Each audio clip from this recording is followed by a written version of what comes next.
وہاں پہ ضمیر کی پل آتی ہے کہ وہ اس کو بار بار دوسری طرف کھینچتا ہے۔ اللہ سے دعا کرے کہ اللہ سبحانہ تعالیٰ ہمیں نفس مطمئنہ میں لے جائے کہ جس وقت ہماری جان قبض کرنے فرشتے آئیں تو وہ ہمیں یہ پکار کے کہیں کہ یا ایتھا النفس المطمئنہ ارجعی الی ربک راضیۃ مرضیہ، کہ تو راضی، تو اپنے رب سے راضی، تیرا رب تجھ سے راضی، تو اللہ سبحانہ تعالیٰ کے جو خاص بندے ہیں تو اس میں داخل ہو جا اور اللہ کی جنتوں میں چلا جا، آمین ثم آمین۔ تو یہاں پہ ہم دیکھتے ہیں کہ اللہ سبحانہ تعالیٰ یہاں پہ بتاتے ہیں کہ اس کا وہ جو نفس امارہ تھا نا، اس کا غلط نفس تھا، اس نے اس کو خوبصورت کر کے دکھا دیا۔ ہم پڑھتے ہیں نا کہ شیطان جو ہے وہ دنیا کو اتنا خوبصورت کر کے دکھاتا ہے، اس کو آسان کر کے دکھاتا ہے کہ دیکھو یہ اتنی پیاری چیز، اس کو تم چھوڑو گے، اس چیز کے لیے چھوڑو گے۔ اللہ سبحانہ تعالیٰ اب اتنی چھوٹی چھوٹی چیزیں تھوڑی دیکھ رہے ہیں، اب تم کر لو، کوئی بات نہیں، فن بھی تو کرنا ہے، نماز پڑھ کے آئے ہو، روزہ بھی رکھتے ہو، آخر اچھے کام بھی کرتے ہو، تو فن کا بھی ٹائم ہے، ورنہ تو زندگی ختم ہو جائے گی۔ تو شیطان دنیا اتنی خوبصورت کر کے دکھاتا ہے کہ انسان اس کے اندر پھر گم ہو جاتا ہے۔ اللہ سبحانہ تعالیٰ کہتے ہیں کہ اگر مجھے یہ ڈر نہ ہو کہ میرا مومن بندہ جو ہے وہ یہ سوچے گا کہ کافر شاید یہی راستہ ٹھیک ہے کیونکہ اللہ کے اتنے انعام ہے، تو میں کافروں کے گھروں کی چھتوں کو سونے کا بنا دوں، ان کی سیڑھیاں چاندی کی بنا دوں، اور ان کو مسندوں پہ وہ تکیے لگائے بیٹھے ہوں، لیکن صرف اس لیے کہ کہیں مومن ایسے نہ سوچ لیں کہ اللہ سبحانہ تعالیٰ کہتے ہیں کہ دنیا اتنی حقیر ہے میرے نزدیک کہ وہ کہتے ہیں نا مچھر کے اوپر جو پیراسائٹ اس کے پر کے اوپر ہوتا ہے، اس کے مطابق بھی اللہ سبحانہ تعالیٰ کہتے ہیں اتنی بھی میرے پاس حقیقت نہیں ہے دنیا کی۔ لیکن دنیا جو ہے وہ جب لینے کے لیے ہماری خواہشات کیونکہ اندھی ہوتی ہے، کیونکہ ضمیر اگر نہیں ہوگا تو خواہشات تو مار دیں گی۔ تبھی تو یہ ہوتا ہے کہ ایک کمپٹیشن میں انسان آ جاتا ہے کہ اب اس مقام پہ اب مجھے یہ چاہیے، اب فلاں کے پاس یہ ہے تو میں یہ کروں، اب میں یہ کروں، گھنٹوں پہ مرتے ہیں ایوری ڈے۔ آپ دیکھیں وہی آورس ہوتے ہیں نا صبح سے رات تک، ہم پھر اتنا کمپٹیشن میں، اور وہ سکون بھی چلا جاتا ہے۔ اور آپ کبھی اللہ والے لوگوں کو دیکھا کریں کہ ان کے پاس کس ساتھ کا سکون ہوتا ہے۔ نبی صلی اللہ علیہ وسلم کہتے تھے کہ مومن کی تو شان ہی بڑی ہے کہ اللہ سبحانہ تعالیٰ کی طرف سے جب آزمائش آتی ہے، جب مشکل وقت آتا ہے، صبر کرتا ہے، اللہ سبحانہ تعالیٰ کہتے ہیں ان اللہ مع الصابرین، تو اللہ صبر کرنے والوں کے ساتھ آ جاتا ہے۔ اور جس کے ساتھ اللہ آ جائے اس کو اور کیا چاہیے، اور وہ اللہ کو راضی کر لیتا ہے نا۔ اور جب اس کے پاس کوئی آسانی آتی ہے، اس کے پاس خوشیاں آتی ہیں، اللہ سبحانہ تعالیٰ نعمتیں عطا کرتا ہے، تو جھک جاتا ہے، اللہ کا شکر ادا کرنے والا بنتا ہے، اللہ کو پھر راضی کر لیتا ہے، اور آخر میں جنتوں میں چلا جاتا ہے۔ مومن کی تو شان ہی اتنی بڑی ہے۔ تو ہم جب دنیا میں گم ہو جاتے ہیں، ہمیں یہ لگتا ہے کہ اگر ہم نے یہ کام نہ کیا تو ہم تو بور اتنے ہوں گے، اب زندگی میں تو کوئی فن ہی نہیں رہا اگر ہم سارا کچھ یہ کرتے رہیں گے۔ لیکن جب ہمیں اپنے اللہ کی پہچان ہوگی، جب ہمیں نبی صلی اللہ علیہ وسلم سے محبت ہوگی، جب ہمیں شریعت کا ایسا پتہ چلے گا کہ کون سی چیزیں اللہ نے منع کی ہیں اور اس میں اللہ سبحانہ تعالیٰ کی حکمت کیا ہے۔ ہم تو سمینا و اطعنا کرنے والے ہیں نا، کہ جو اللہ کا حکم ہے ہم یہ نہیں کہہ سکتے اچھا سوچوں گی کہ میں یہ کام کرتی ہوں کہ نہیں، ہم یہ نہیں کہہ سکتے۔ مسلمان کے لیے حکم کیا ہے؟ سمینا و اطعنا۔ ہماری سوچ اتنی کہاں کہ ہم یہ سوچ سکے کہ یہ چیز ٹھیک ہے، یہ چیز غلط ہو سکتی ہے۔ اللہ کو اس کی حکمتوں کا پتہ ہے، اور ہر وہ چیز اللہ نے منع کی ہے اسلام میں جس میں ہم دوسروں کا حق مارتے ہیں یا دوسروں کو تکلیف دیتے ہیں۔ اس کے علاوہ کچھ منع نہیں ہے۔ آپ سٹڈی کر کے دیکھ لیں، اسلام میں صرف وہی چیزیں اللہ سبحانہ تعالیٰ نے منع کی ہیں، باقی تو سب حلال۔ حرام تو مٹھی آپ کاؤنٹ کر سکتے ہو اپنے فنگر ٹپس پہ کہ اچھا یہ چیزیں بس حرام ہیں، باقی سب حلال ہیں۔ اللہ سبحانہ تعالیٰ ہمیں توفیق عطا کرے کہ ہم اللہ سبحانہ تعالیٰ کی خشیت ہمارے دل میں آ جائے، ہمارے دلوں میں اللہ سبحانہ تعالیٰ اپنی محبت ڈال دیں، ہمیں نبی صلی اللہ علیہ وآلہ وسلم کے طریقے پہ چلنے والا بنا دیں۔ نبی صلی اللہ علیہ وسلم تو چلتا پھرتا قرآن تھے نا۔ اللہ سبحانہ تعالیٰ ہماری آسانیاں کر دے تاکہ ہم اللہ کے دین کو سمجھیں اور اس پہ آسانی سے عمل کریں۔ کیونکہ عمل کرنا تبھی آسان ہوتا ہے جب ہمیں کسی سے محبت ہوتی ہے، اور جب محبت ہو جاتی ہے تو پھر مشکل سے مشکل کام بھی اس کے لیے کرنا بہت آسان ہو جاتا ہے۔ ہم کر رہے ہیں سورۃ المائدہ آیت نمبر 31، جس میں اللہ سبحانہ تعالیٰ آپ کہتے ہیں فَبَعَثَ اللَّهُ، تو بھیجا اللہ نے غراباً ایک کوا یبعثُ، کہ وہ کھودتا تھا فی الارض زمین میں، لیُریَہُ، تاکہ وہ دکھائے اسے کیف یواری، کہ کس طرح سے چھپائے سوءۃ، لاش کو، اخیہ، اپنے بھائی کی۔ قال، کہا یا ویلتا، کیونکہ یہ پہلا قتل تھا دنیا میں، تو اس لیے اس کو اب یہ نہیں سمجھ آ رہی تھی اس کے بھائی کو کہ میں اب اپنے بھائی کی لاش کو کیا کروں۔ تو اللہ سبحانہ تعالیٰ نے ایک کوے کو بھیجا تاکہ وہ اس کو یہ بتائے کہ اب اس لاش کو کیسے چھپانا ہے۔ تو آگے اس کے بارے میں کہتے ہیں قال، کہا، اس نے کہا یا ویلتا، ہائے افسوس مجھ پر، اعجزت، کہ عاجز ہوا میں، ان کہ اکونا، میں ہو جاؤں، مثلا، مانند، ھذا الغراب، کہ میں اس کوے کی مانند ہی ہو جاتا، فاواریا، کہ میں چھپا دوں سوءۃ، لاش کو، اخی، اپنے بھائی کی، فاصبح من النادمین، اور وہ شرمندہ ہونے والوں میں ہو گیا۔ لیکن اب کیا فائدہ تھا، اب تو جو کیا تھا اس نے کر دیا۔ اور آگے اللہ سبحانہ تعالیٰ کہتے ہیں من اجل ذالک، بوجہ اس کے، کتبنا، لکھ دیا ہم نے، علی بنی اسرائیل، بنی اسرائیل پر، انہو، کہ بے شک وہ، من قتل نفسا، کہ جس نے قتل کیا کسی بھی جان کو، بغیر نفس، بغیر کسی جان کے، او فسادن،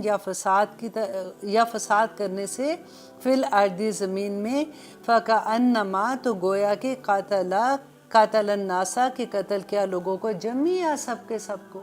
کہ اب اللہ سبحانہ تعالیٰ کہتے ہیں بیکاز اس وجہ سے کہ پہلا جو قتل ہوا تھا اور اس نے کتنا حسد کی بنا پہ کیا تھا، اور اللہ سبحانہ تعالیٰ کو کسی انسان کی جان لینا اتنا سخت ناپسند ہے، اور یہ ظلم تھا۔ تو اللہ نے کہا کہ کیونکہ اس نے ایسے کیا، تو اللہ نے کہا کہ جو ایک انسان کو قتل کرے گا ظلم کے ساتھ،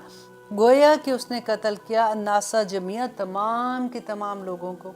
ومن احیاہا، اور جس نے زندگی دی اس کو، فکأنما، کہ گویا کہ، احیا، اس نے زندہ کیا الناس، لوگوں کو، جمیعا، سب کے سب کو۔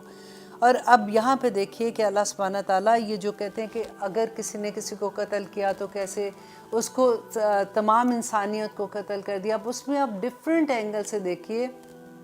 کہ جیسے آج کل کے زمانے میں ہم اپنے اوپر یہ آیت لے کے دیکھتے ہیں کہ کیسے یہ ہم پہ آتی ہے کہ اگر کوئی کسی کو ابارشن کراتا ہے، دیکھیے تو ابارشن بھی تو قتل ہوا نا۔ تو ایک قتل جو ہے، ایک ابارشن کرانا، تمام اتنا بڑا گناہ ہے، اور آگے اس کی سزا بھی آئے گی، آپ دیکھیے گا۔ اور اگر دیکھیے کئی دفعہ یہ ہوتا ہے کہ کسی کو، آپ کوئی ڈاکٹر ہے فار ایگزامپل، جس سے زندگی دینے کی بات ہوتی ہے، اب رات کو وہ سویا ہوا ہے، اچانک پتہ چلتا ہے کہ کوئی انسان جو ہے، اس کا مریض ہے، وہ تکلیف میں ہے، وہ پیسے بنانے کی خاطر نہیں، اس کا مقصد اس وقت انسانیت کو بچانا ہے۔ کتنا عظیم کام وہ کرتا ہے۔ اگر فار ایگزامپل کوئی ڈوب رہا ہے، کوئی کسی ڈوبتے ہوئے کو بچا لیتا ہے، کتنا بڑا کام ہے کہ اللہ سبحانہ تعالیٰ کہتے ہیں پوری انسانیت کو بچا لیا۔ اب یہاں پہ دیکھیے احیا کا جو لفظ آتا ہے کہ ایک تو وہ ہے کہ جو ہم ریگولر زندگی میں دیکھتے ہیں کہ اگر کسی کی جان بچا لی، کسی کو ڈوبتے ہوئے بچا لیا، کسی کو مرتے ہوئے بچا لیا، کسی کی کسی طرح سے مدد کر کے اس کو بچا لیا۔ اب اگر دیکھیں کہ کسی کی روح جو ہے، اب ہم دیکھتے ہیں نا کہ روحانی انسان کا جسم ہے، اگر روحانی جسم مر رہا ہے، اگر اس کے اندر وہ چیزیں ختم ہو رہی ہیں، تو وہ انسان کو قرآن کی طرف لے کے آنا، انسان کو اللہ سبحانہ تعالیٰ کی پیغام کی طرف لے کے آنا، کسی کو زندگی دینے کی برابر ہے۔ اب دیکھیے دنیا میں اگر کوئی قتل کرتا ہے کسی کو، اگر فار ایگزامپل وہ 10 لوگوں کو قتل کر دیتا ہے، اور اگر اس کی سزا کیا ہوگی، ایک ہی دفعہ قتل ہوگا نا، اب 10 دفعہ تو وہ قتل نہیں ہوگا، تو یہ تو انصاف نہیں ہوگا۔ اب قیامت کے دن تو موت کو بھی موت آ جائے گی، تو وہاں پہ کیا ہوگا کہ انسان جو ہے وہ اپنے، اللہ سبحانہ تعالیٰ جو کہتے ہیں نا کہ وہاں پہ جو جا کے سزا ملے گی کہ ساری، کیونکہ موت کو موت آ جائے گی،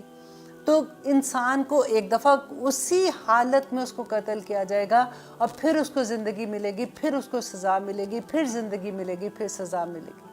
ہم قرآن میں پڑھتے ہیں نا کہ جلود کی بات جب کرتے ہیں کہ انسان کی جلدیں جب وہ جل جائیں گی آگ میں تو دوبارہ سے نئی جلد بنائی جائے گی اور وہ پھر آگ اس کو جلا دے گی، پھر نئی جلد بنے گی اور یہ عذاب ہمیشگی کے عذاب رہے گا۔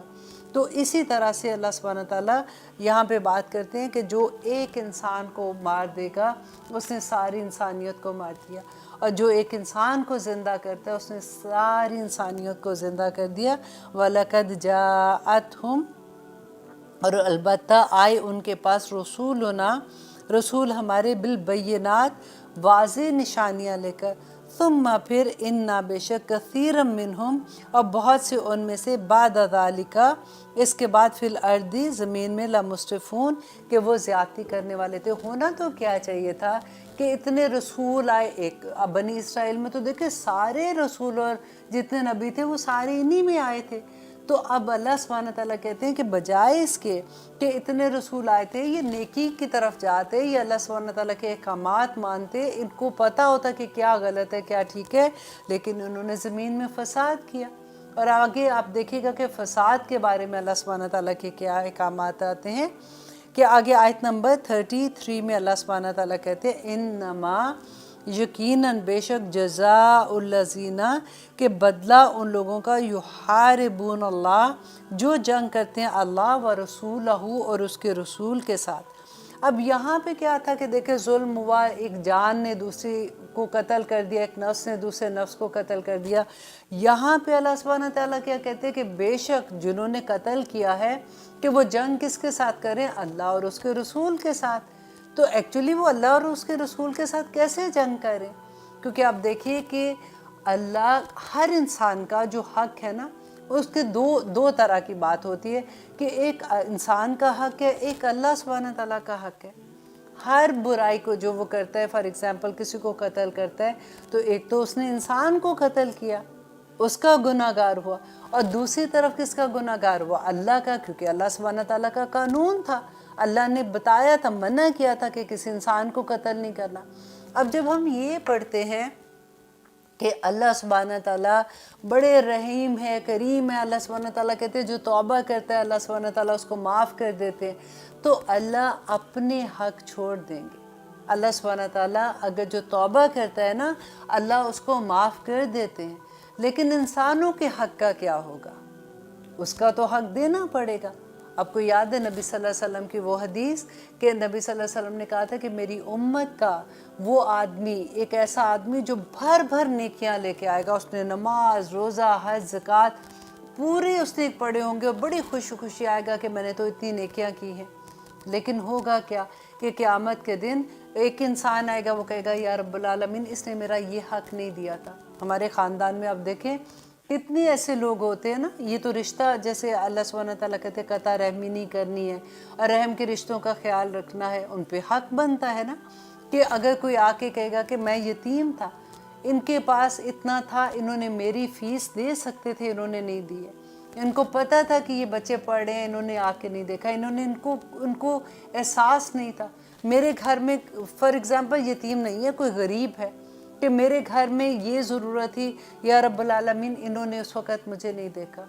یا میرے اوپر یہ تہمت لگا دی تھی، یا رب العالمین اس وقت اس نے میرے بارے میں یہ جھوٹ بات کہی تھی۔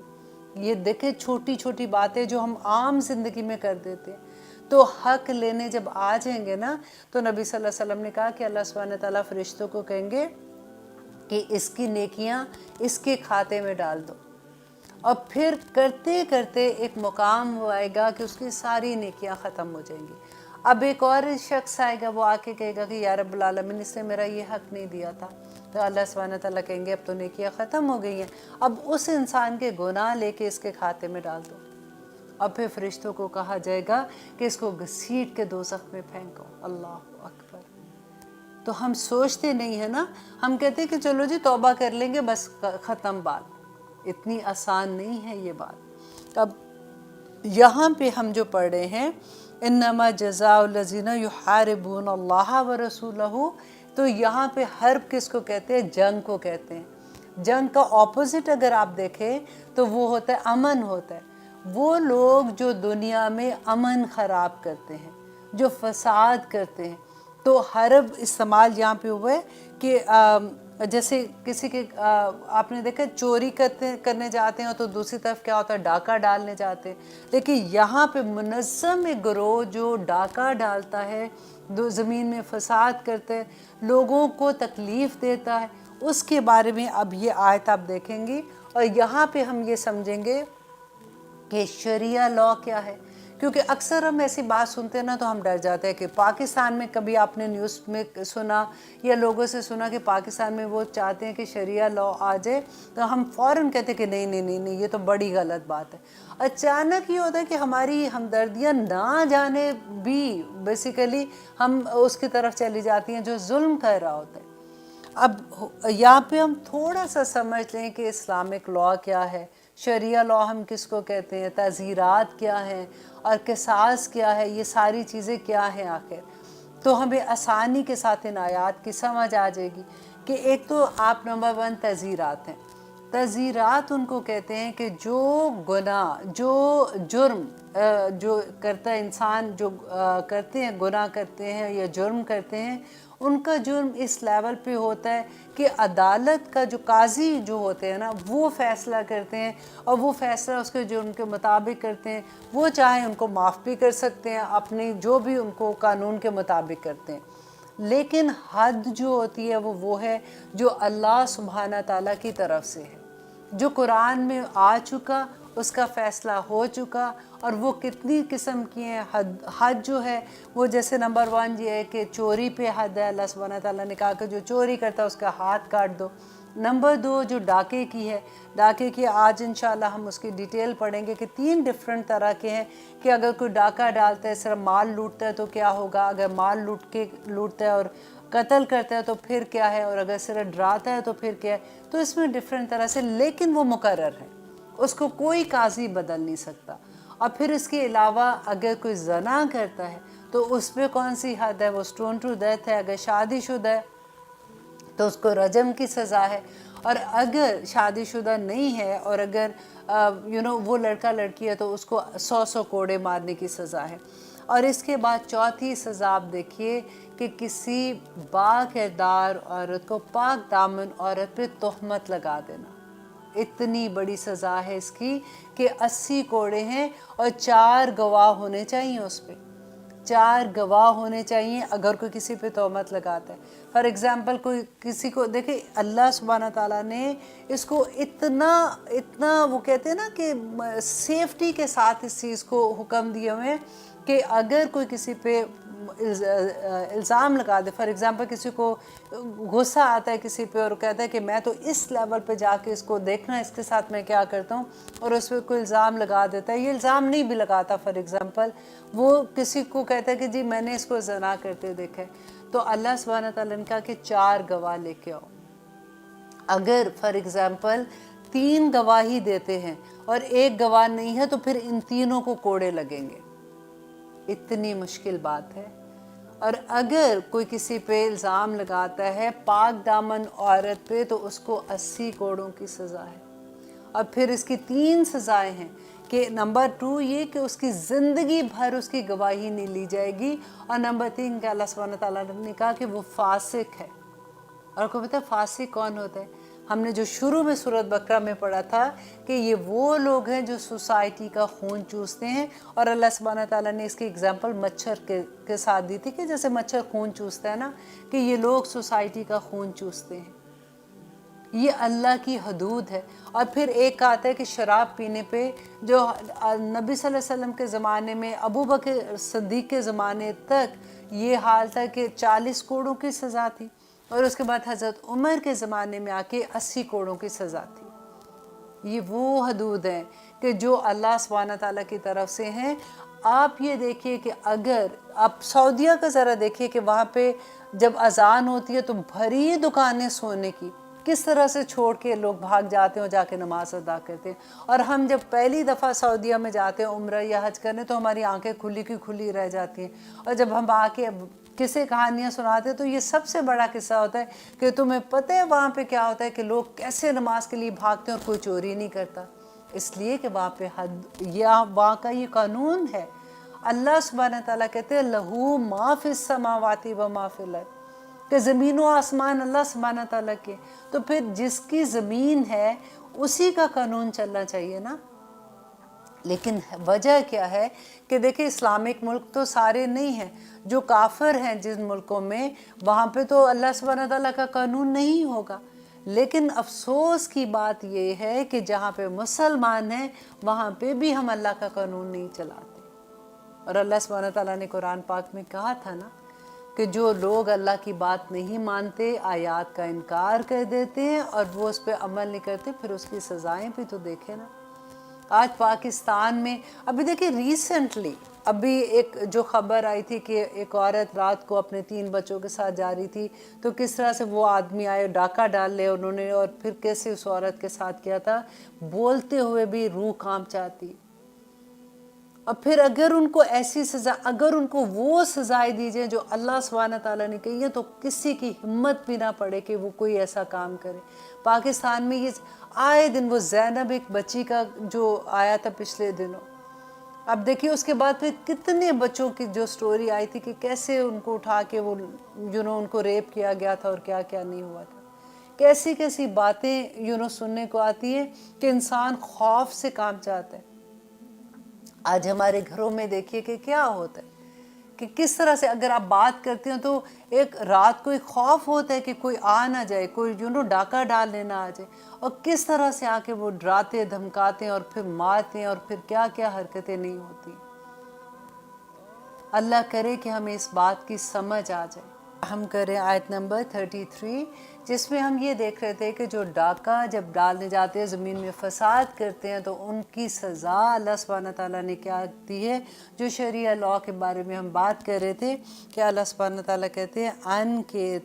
یقتلوا، کہ وہ قتل کر دیے جائیں۔ اب دیکھیے اس میں کتنی شدت ہے۔ یقتلوا اس طرح سے آتا ہے جیسے کسی کو ٹکڑے ٹکڑے کر دینا نا کسی چیز کے، کہ اللہ سبحانہ تعالیٰ کہتے ہیں وہ لوگ جو ڈاکہ اگر ڈالنے گئے ہیں اور انہوں نے کسی کو قتل کر دیا ہے، تو قتل کے بدلے میں یقتلوا، کہ ان کو قتل کر دیا جائے، اور یصلبوا، یا پھر ان کو سولی چڑھا دیا جائے۔ اب یہاں پہ سولی کا کیسے کہ اگر کوئی ڈاکہ ڈالنے گیا، اس نے اس کا مال بھی لوٹا اور اس کو پھر قتل بھی کر دیا، تو پھر کیا ہوگی سزا کہ اس کو سولی پہ چڑھایا جائے گا۔ اور سولی پہ چڑھانے کا کیا ہوتا ہے کہ اس طرح سے میں پڑھی تھی کہ ایک امام نے کہا کہ ان کا زندہ کو سولی پہ لٹکا کے اس کا پیٹ کاٹ دیا جائے، اس کا پیٹ چاک کر کے اس کو چھوڑ دیا جائے جب تک وہ وہاں پہ مر نہیں جاتا۔ اللہ اکبر۔ اور پھر اللہ سبحانہ تعالیٰ نے کہا او تقطع، یا کاٹ دیے جائیں ایدیہم، ہاتھ ان کے، وارجلہم، اور ان کے پاؤں، من خلاف، مخالف سم سے۔ اور اگر تو وہ وہاں پہ گیا ڈاکہ ڈالنے اور اس نے صرف مال لوٹا ہے، صرف مال لوٹا ہے، تو پھر اس کا ایک دایاں ہاتھ اگر اور بایاں پاؤں، مطلب مخالف سم سے اس کا ہاتھ اور پاؤں کاٹ دیے جائیں۔ اور وہ او ینفو، یا وہ نکال دیے جائیں، من الارض، زمین سے۔ اور اگر یہ تیسری جو چوتھی صورت ہے کہ اگر وہ ڈاکہ ڈالنے گئے تھے، ابھی انہوں نے مال نہیں لوٹا، کسی کو قتل و غارت نہیں کیا، یہ والی صورت میں کیا کیا انہوں نے کہ اگر ابھی ڈرا دھمکا رہے تھے، ان کو خوف زدہ کر رہے تھے کہ اتنے میں فار ایگزامپل پولیس کسی طرح سے پہنچ گئی، یا گھر کے کچھ اور لوگ آ گئے، یا باہر سے کسی نے بتا دیا، تو وہ مال نہیں لوٹ سکے، صرف انہوں نے ڈرایا دھمکایا تھا، تو اس میں کیا کرنا ہے کہ پھر اس کی سزا یہ ہے کہ ان کو اس شہر بدر کر دیا جائے۔ حضرت عمر کہا کرتے تھے کہ اگر ان کو شہر سے نکال دیا جائے گا تو یہ تو جا کے دوسرے شہر میں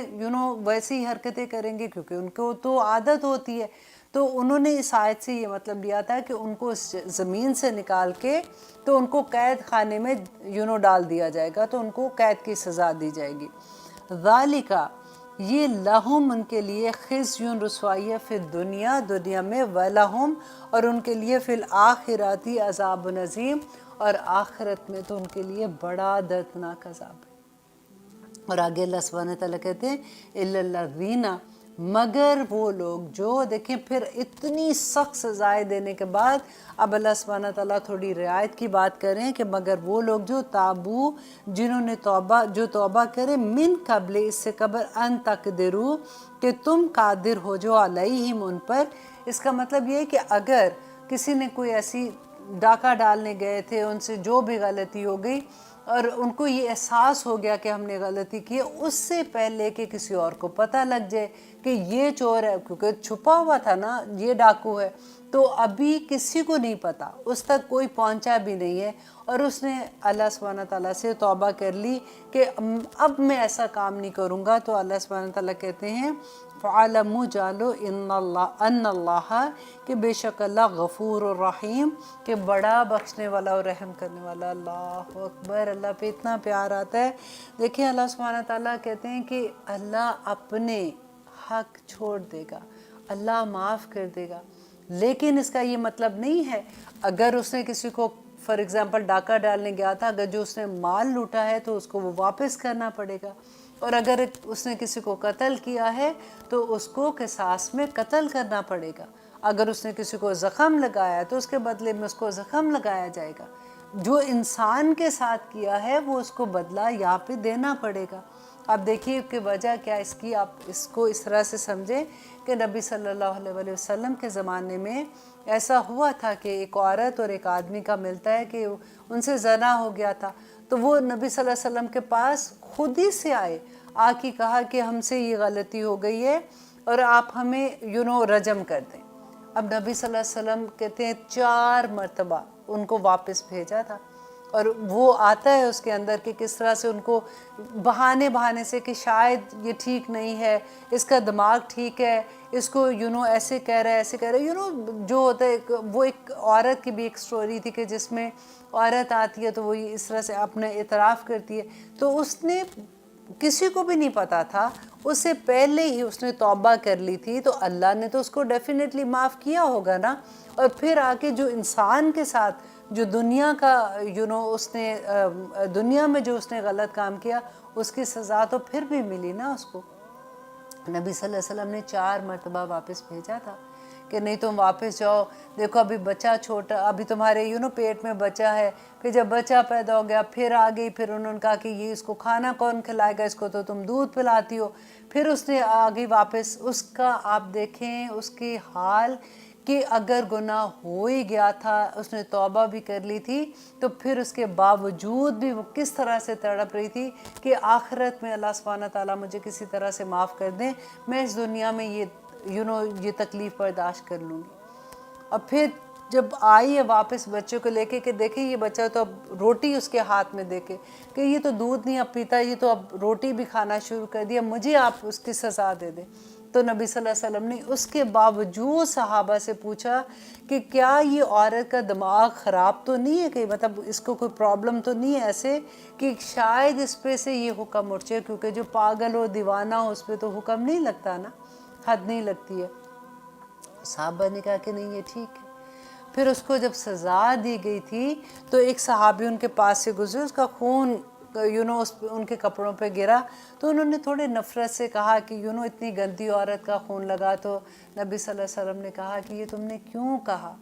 تم نے کیسے یہ کہہ دیا، اس کی توبہ تو عرش تک بھی اللہ سبحانہ تعالیٰ کے پاس پہنچی اور قبول ہوئی ہے کہ آج تک اس زمین پر کسی نے ایسی توبہ نہیں کی ہے.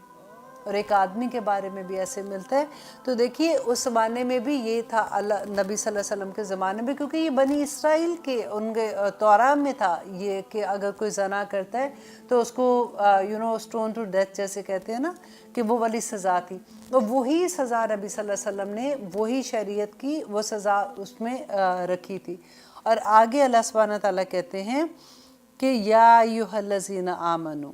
اے لوگو جو ایمان لائے ہو، اتقو ڈر جو اللہ سے، وابتغو اور تلاش کرو علیہ طرف اس کے، الوسیلۃ وسیلہ. اب یہ ایک آیت ایسی ہے جس کے بارے میں بہت لوگ جو ہیں وہ ڈفرینٹ طرح سے اس کو بیان کرتے ہیں، اور کئی دفعہ تو یہ ہوتا ہے کہ اس کی وجہ سے ہمارے ایمان میں جو ہمارا ہوتا ہے نا، ہم شرک کے لیول تک بھی چلے جاتے ہیں. کہ ہمیں آپ اس کو میں ایکسپلین اس طرح سے آسانی کے ساتھ کر دوں کہ آپ جب ہم ٹی وی پہ دیکھ لیتے ہیں کبھی ایسا کوئی پروگرام، یا زیادہ تر تو ہوتا ہے کہ یوٹیوب میں آپ کوئی ایسی ویڈیو دیکھتے ہو کہ کوئی ایک آدمی بیٹھا ہوا ہے، وہ دیکھنے میں تو بہت نیک لگتا ہے کہ داڑھی رکھی ہوئی ہے، ایسی اس کا حال ہے، اور وہ بیٹھا ہوا ہے، عورتیں آدمی اس کے پاؤں کو چھو رہے ہیں، پیسے دے رہے ہیں اس کو، اور وہ ایسے کام کر رہا ہے جو اسلام میں اللہ سبحانہ تعالیٰ کی طرف سے کسی طرح سے بھی ہمیں اجازت نہیں ہے. تو دل میں ایک خوف سا آ جاتا ہے کہ یہ کون لوگ ہیں، یہ لوگوں کو کیوں بہکا رہے ہیں. اور آپ کئی دفعہ ایسے ویڈیوز دیکھتے ہیں کہ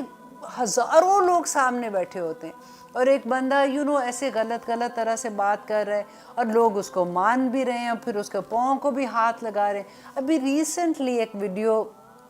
آیا تھا کہ جو ابھی ہمارے ملک میں ایک اتنے بڑے سیاستدان ہیں، وہ اپنے گاؤں میں بیٹھے ہوئے تھے اور اتنے لوگ ان کے سامنے تھے، وہ گاؤں کے ہی لوگ تھے بیچارے معصوم جو بیٹھے ہوئے تھے. ایک عورت آتی ہے تو وہ کینچی لے کے اس کے بال کاٹ رہے تھے، پتہ نہیں وہ کیا کر رہے تھے، اور وہ پھر عورت جو ہے وہ جھکتی ہے اور ان کو پھر پیسے دیتے ہیں. اس سائڈ پہ ان کے ایک آدمی بیٹھا ہوا ہے جو پیسے لے کے نیچے ڈالتا جا رہا ہے کسی چیز میں. اور اتنا بڑا سیاستدان، اور میں ان کی بہت جیسے ہوتا ہے نا کہ پرسنالٹی ہوتا ہے بندے کی کہ عزت کر رہا ہوتا ہے، تو اس دن کے بعد سے تو ایسے لگا کہ او مائی گاڈ، ایسا بھی یہ لوگ یہ کس طرح سے بیوقوف بناتے ہیں. تو پھر ہمارا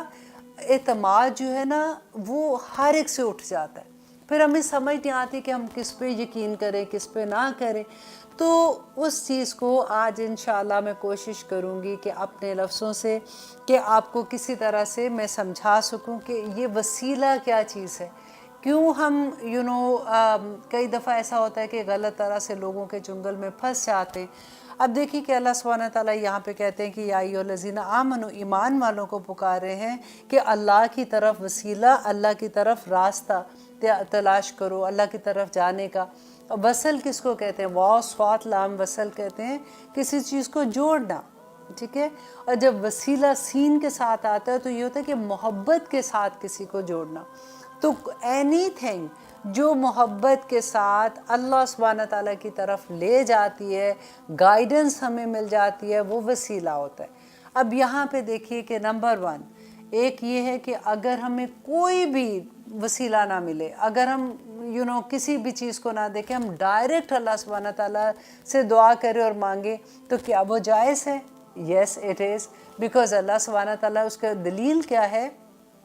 کہ اللہ سبحانہ تعالیٰ نے قرآن میں کہا وَإِذَا سَأَلَكَ عِبَادِي عَنِّي فَإِنِّي قَرِيبٌ، کہ جب بھی اے نبی صلی اللہ علیہ وسلم میرا بندہ میرے بارے میں آپ سے پوچھے کہ میں کون ہوں، تو میں اس کے قریب ہوں. اجیب دعوت داعی اذا دعان، کہ جب بھی وہ مجھے پکارتا ہے میں اس کی پکار سنتا ہوں. لیکن پہ شرط لگا دی کہ فَلْيَسْتَجِيبُوا لِي، کہ ان کو بھی چاہیے کہ میرے حکم مانیں. ٹھیک ہے. قرآن میں ہر جگہ آپ دیکھیں جہاں پہ دعا کی قبولیت کی بات آتی ہے آگے شرط بھی ہے. اللہ سبحانہ تعالیٰ سمینا و اطعنا سننے والے لوگ جو ہوتے ہیں نا انہی کو مومن کہتے ہیں، انہی کو ایمان والے کہتے ہیں. اب یہاں پہ ایک اور دعا جو ہم پڑھتے ہیں ربنا آتنا فی الدنیا حسنۃ وفی الآخرۃ حسنۃ وقنا عذاب النار پڑھتے ہیں نا، تو وہ دعا میں بھی کوئی وسیلہ نہیں، ہم ڈائریکٹ اللہ سبحانہ تعالیٰ سے مانگتے ہیں اور اللہ سبحانہ تعالیٰ ہماری دعائیں قبول کرتے ہیں. اب یہاں پہ جو یہ لفظ آتا ہے کہ اللہ کہتے ہیں ایمان والو اللہ کی طرف وسیلہ ڈھونڈو. اب یہاں پہ نمبر 2 یہ کہ قرآن میں اللہ سبحانہ تعالیٰ نے کہا کہ اللہ کو اس کے پاک نام اور صفات کے ساتھ پکارو. تو جب ہم پکارتے ہیں، دعا کرتے ہیں، تو ہم اللہ سبحانہ تعالیٰ کے نام کا واسطہ دے کے اللہ سے دعا کرتے ہیں. اور وہ کیا، اس کی دلیل کیا ہے کہ ہم رمضان میں بھی دعا مانگتے ہیں نا، دیر از اے لاٹ آف دعاز، لیکن رمضان میں دعا مانگتے ہیں کہ اللہم انک عفو کریم تحب العفو فاعف عنی، مانگتے ہیں نا اللہ سبحانہ تعالیٰ سے. تو اللہ کو اس کی صفات کا واسطہ دیتے ہیں کہ اللہ سبحانہ تعالیٰ آپ کی ذات کریم ہے، آپ معاف کرنے والے، آپ معافی کو پسند کرتے ہیں. یا رب العالمین مجھے بھی معاف کر دینا. تو ہم اللہ کو ان کی صفات کا واسطہ دیتے ہیں. ٹھیک ہے. اب نمبر 3 یہ کہ انسان اپنے نیک اعمال کا واسطہ اللہ کو دے کے اپنے لیے پکارتا ہے کہ یا رب العالمین. اور اس کی دلیل کیا ہے کہ نبی صلی اللہ علیہ وسلم نے بنی اسرائیل کے وہ 3 لوگوں کا قصہ سنایا تھا کہ وہ غار میں جا رہے تھے، بارش ہوئی، غار میں انہوں نے پناہ لی اور غار میں بارش کی وجہ سے اوپر سے پتھر گرا اور وہ غار میں بند ہو گئے۔ تو انہوں نے تینوں نے یہ ڈیسائیڈ کیا کہ اب ہم کیا کریں، تو انہوں نے آپس میں یہ سوچا کہ اوکے ہم نے جو کوئی نیکی کی ہے ہم اللہ سبحانہ تعالیٰ کے سامنے پیش کرتے ہیں تو اللہ سبحانہ تعالیٰ اس سے ہماری مدد کرے گا۔ اب تینوں نے اپنی کوئی ایک the بیسٹ نیکی جو تھی ان میں سے ایک اتنی خوبصورت مجھے بات لگتی ہے کہ ایک آدمی نے کہا کہ یا رب العالمین میں بکریاں چراتا تھا، رات کو جب میں گھر آتا تھا تو دودھ جو ہے وہ اپنے ماں باپ کو پلاتا تھا، بوڑھے میرے ماں باپ تھے، پھر میں اپنے بچوں کو بیوی کو بھی دودھ پلاتا تھا۔ تو ایک دن میں گھر گیا، میں لیٹ تھا، میرے ماں باپ سو گئے تھے، تو میں وہ دودھ کا پیالہ لے کے ان کے سرہانے کھڑا رہا کہ جب بھی ان کی آنکھ کھلے گی تو میں ان کو دودھ پلا سکوں، لیکن کیونکہ وہ سوئے ہوئے تھے، گہری نیند تھے، وہ نہیں اٹھے اور رات تک وہ صبح تک نہیں اٹھ سکے، تو میرے بچے بلکتے رہے، روتے رہے، لیکن میں نے ان کو نہیں دودھ دیا کیونکہ مجھے یہ تھا کہ پہلے میں اپنے ماں باپ کو دودھ دے دوں۔ تو اللہ سبحانہ تعالیٰ اگر آپ کو میری یہ نیکی پسند ہے تو مجھے آپ غار سے پتھر ہٹا دیں۔ اسی طرح سے تینوں لوگوں نے اپنی اپنی نیکی اللہ کو پیش کی اور وہ پتھر ہٹ گیا۔ تو اس سے پتہ چلتا ہے کہ ہم اپنے نیک اعمال کا وسیلہ دے سکتے ہیں۔ آپ بھی کوشش کیا کیجئے کہ کوئی نیکی اکثر ہوتا ہے ہم نیک کام کرتے ہیں، لوگوں کو پتہ ہی کیونکہ دوسروں کے ساتھ ہوتی ہے نا نیکی، دوسروں کو پتہ لگ جاتا ہے اور ہم بھی کئی دفعہ بتا دیتے، لیکن کچھ نیکیاں صرف خالص اپنے لیے رکھا کریں اور اس کو اس وقت کیش کیا کریں جب اللہ سبحانہ تعالیٰ کے سامنے اپنی کوئی حاجت پیش کرنی ہوتی ہے۔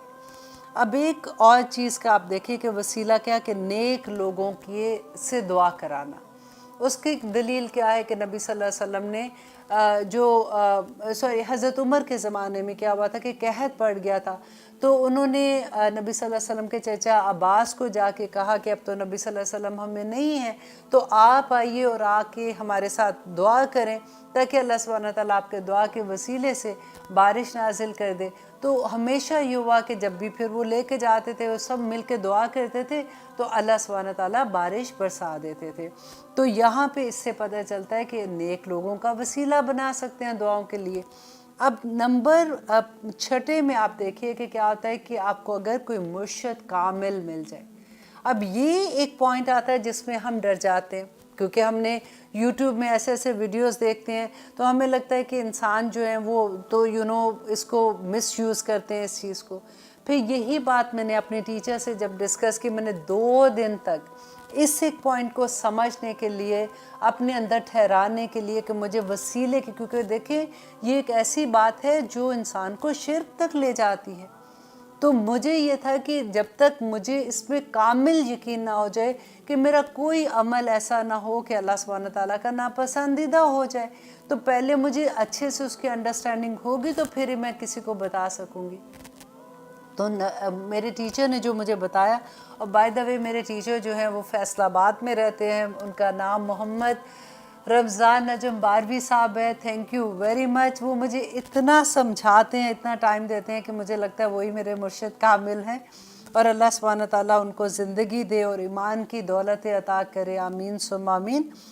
انہوں نے جب مجھے یہ بتایا کہ دیکھو عائشہ، کیونکہ ہوتا کیا ہے کہ کبھی آپ اگر کچھ عورتیں اللہ نہ کرے کچھ غلط کام کر رہی ہیں تو اس کا یہ مطلب تو نہیں کہ ساری عورتیں غلط ہیں۔ اگر کوئی آدمی غلط کام کر رہے ہیں تو اس کا یہ مطلب نہیں کہ سارے آدمی غلط ہیں۔ اسی طرح سے اگر کوئی انسان اس مرشد کامل جس کو ہم جیسے کہتے ہیں نا کہ رہنما، جس پہ ہم بیعت کرتے ہیں اور جو ہمیں اللہ سے جوڑتا ہے،